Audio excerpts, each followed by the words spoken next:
स्वागत है आप सभी का आपके अपने YouTube चैनल परीक्षा टेस्ट पर।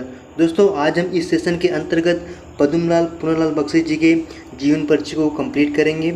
और मैंने इसके पहले के वीडियो में दो लोगों के जीवन परिचय को कंप्लीट कर चुके हैं। पहला रामचंद्र शुक्ल जी के जीवन परिचय को और दूसरा जयशंकर प्रसाद जी के जीवन परिचय को हम लोग कंप्लीट कर चुके हैं। तो आज को जो सेशन है इसके अंतर्गत हम लोग इसके जीवन परिचय को देखेंगे, पद्मलाल पुनालाल बख्शी जी के जीवन परिचय को कवर करेंगे। तो दोस्तों अगर आप हमारे चैनल पर नए आए हैं तो प्लीज़ हमारे चैनल को सब्सक्राइब कर लीजिए और बगल में इस बेल आइकन पर प्रेस ज़रूर कीजिए। इससे क्या होगा कि जितने भी मैंने इस चैनल पर वीडियो को अपलोड करूंगा इसकी नोटिफिकेशन आपके पास सबसे पहले पहुंच जाएगी। तो चलिए दोस्तों हम आज के इस सेशन को शुरू करते हैं। पहले हम लोग क्या कर लेते हैं, पद्मलाल पुनालाल बख्शी जी के जीवन परिचय को संक्षिप्त रूप से देख लेते हैं कि इनका जन्म कब हुआ, मृत्यु कब हुई, कहाँ पर इनका जन्म हुआ और इनकी भाषा क्या थी और इन्होंने किसे संपादन किया। तो एक तरह से इनका हम संक्षिप्त जीवन परिचय देख लेते हैं। तो इनका जन्म कब हुआ था? इनका जन्म हुआ था सन 1894 ईस्वी को इनका जन्म हुआ था। कहाँ पर हुआ? खैरागढ़। कहाँ पर पड़ता है ये? जबलपुर यानी मध्य प्रदेश में इनका जन्म हुआ था। जन्म कहाँ हुआ? खैरागढ़ में हुआ था। और कब हुआ था? 1894 ईस्वी को इनका जन्म हुआ था। और इनकी मृत्यु कब हुई थी? 1971 ईस्वी में इनकी मृत्यु हो गई थी। और बात करें इनकी रचनाओं में तो इन्होंने अपनी रचनाओं में किस भाषा का प्रयोग किया है?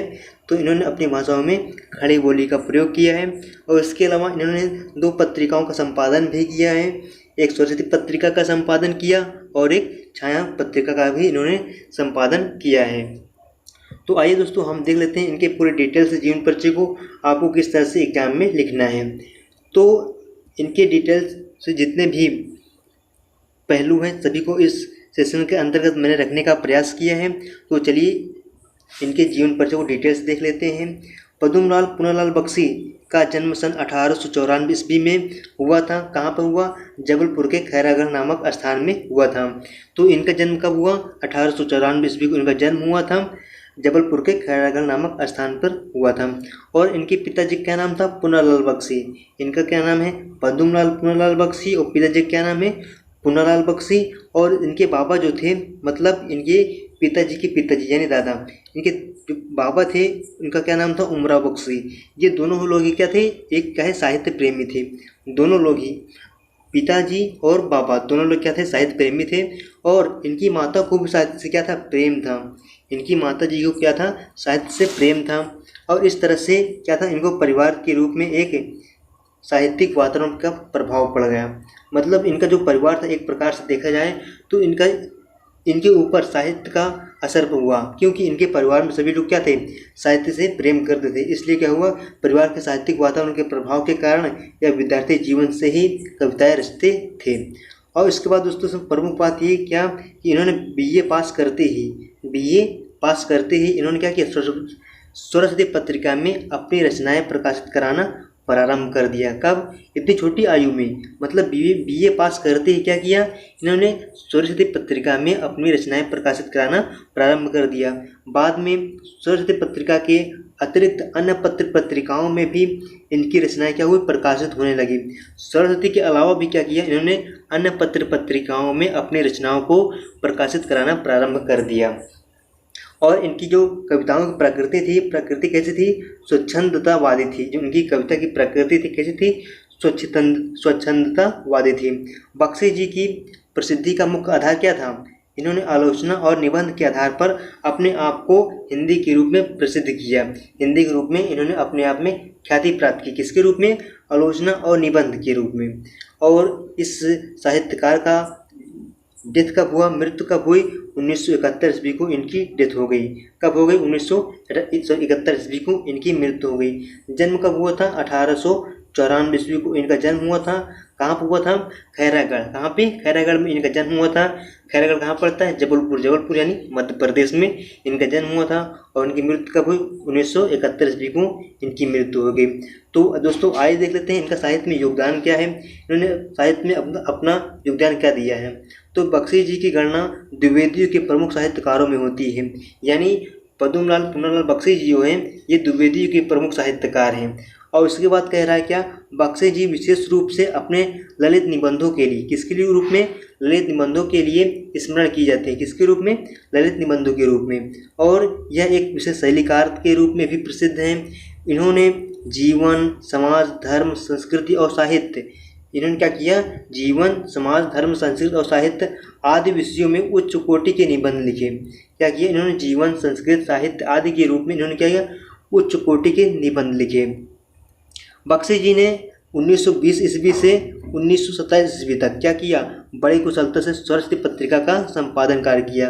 कब से कब तक, 1920 से 1927 ईस्वी तक क्या किया इन्होंने, सरस्वती पत्रिका का संपादन किया। यानी 7 साल तक, 7 वर्ष तक क्या किया इन्होंने, सरस्वती पत्रिका का संपादन किया। और कुछ वर्षों तक इन्होंने छाया पत्रिका का भी संपादन बड़ी योग्यता से किया। यानी इन्होंने 2 पत्रिकाओं का संपादन किया। कौन कौन सी, एक सरस्वती पत्रिका का और दूसरी कौन सी है, छाया पत्रिका का। इन्होंने क्या किया, संपादन किया। सरस्वती पत्रिका का संपादन इन्होंने 7 वर्ष तक किया, 1920 से 1927 ईस्वी तक किया। तो दोस्तों आइए देख लेते हैं इनकी कृतियों की, इनको कौन कौन से कृतियाँ हैं। इनकी कृतियों में हम पहला देख लेते हैं निबंध संग्रह। पद्मलाल पूनालाल बख्शी जी की निबंध संग्रह को हम लोग देख लेते हैं। तो पहला निबंध क्या है, प्रबंध परिजात पहले निबंध है। दूसरा है पंचपात्र, पद्मावत, मकरंद बिंदु, कुछ बिखरे पन्ने। कुछ बिखरे पन्ने दोस्तों पूरा है। तो ये क्या थे, इनके निबंध संग्रह हैं। अब आइए इनके कहानी संग्रह को देख लेते हैं, कौन कौन सी इनकी कहानियां हैं। तो एक है झलमला और दूसरी क्या है, अंजलि। ये क्या है, पद्मलाल पूनालाल बख्शी जी की कहानी संग्रह है। तो आइए अब देख लेते हैं इनकी क्या आलोचना, इनकी कौन कौन सी आलोचनाएं हैं, इसको देख लेते हैं। अगर आलोचना की बात करते हैं तो इन्होंने क्या किया, आलोचना निबंध के रूप में बहुत अधिक ख्याति प्राप्त की है। तो इनकी आलोचनाएं कौन कौन सी हैं, विश्व साहित्य है, हिंदी साहित्य विमर्श है, साहित्य शिक्षा है, हिंदी उपन्यास साहित्य और हिंदी कहानी साहित्य। ये सब क्या है, पद्मलाल पूनालाल बख्शी जी की आलोचनाएं हैं। अब आता है नाम किसका, इन्होंने किस किस चीज़ का अनुवाद किया है। तो इन्होंने प्रायश्चित का अनुवाद किया है और उन्मुक्ति का बंधन, ये 2 चीज़ों के इन्होंने क्या किया, अनुवाद किया है। अब इनकी कुछ काव्य संग्रह हैं, इसको भी देख लेते हैं। काव्य संग्रह की बात करें तो इन्होंने 2 काव्य संग्रह लिखे हैं। पहला क्या है, शतदल और दूसरा क्या है, असुरदल। यानी एक शतदल, एक दूसरा क्या है, एक असुरदल। इन्होंने 2 काव्य रचनाओं का रचना की है। तो आइए देख लेते दोस्तों इनकी कौन कौन सी भाषा थी, इन्होंने अपनी रचनाओं में किस भाषा का प्रयोग किया है, इसको देख लेते हैं। तो बख्शी जी की भाषा कैसी थी, शुद्ध साहित्यिक खड़ी बोली थी। बख्शी जी ने अपनी रचनाओं में शुद्ध साहित्यिक खड़ी बोली का प्रयोग किया है। और भाषा में क्या किया है, संस्कृत शब्दावली का अधिक प्रयोग किया है। इनकी खास बात क्या है कि इन्होंने अपनी रचनाओं में संस्कृत शब्दावली का भी प्रयोग किया है और इसके अलावा भी इन्होंने उर्दू और अंग्रेजी शब्दों का भी प्रयोग किया है। किसमें किया है, अपनी रचनाओं में किया है। अब देख लेते हैं इनकी कौन कौन सी शैली थी, इन्होंने किस शैली में अपनी रचनाओं का सृजन किया है। पहला क्या है, इन्होंने अपने लेखन में समीक्षात्मक शैली का प्रयोग किया है, भावात्मक शैली का प्रयोग किया है, विवेचनात्मक शैली का प्रयोग किया है और व्यंग्यात्मक शैली का प्रयोग किया है। कौन कौन सी शैलियों का प्रयोग किया है, समीक्षात्मक शैली, भावात्मक शैली, विवेचनात्मक शैली और व्यंग्यात्मक शैली का इन्होंने अपनी रचनाओं में प्रयोग किया है। तो दोस्तों आज का जो सेशन था, इस सेशन के अंतर्गत हम लोगों ने पद्मलाल पूनालाल बख्शी जी के जीवन परिचय को कंप्लीट किया है। तो दोस्तों हमारा आज का ये सेशन यहीं पर ख़त्म होता है। आपको ये मेरा सेशन कैसा लगा प्लीज़ कमेंट बॉक्स में ज़रूर बताइएगा और इस वीडियो को ज़्यादा से ज़्यादा शेयर और लाइक ज़रूर करें। ओके दोस्तों, thanks for my watching video.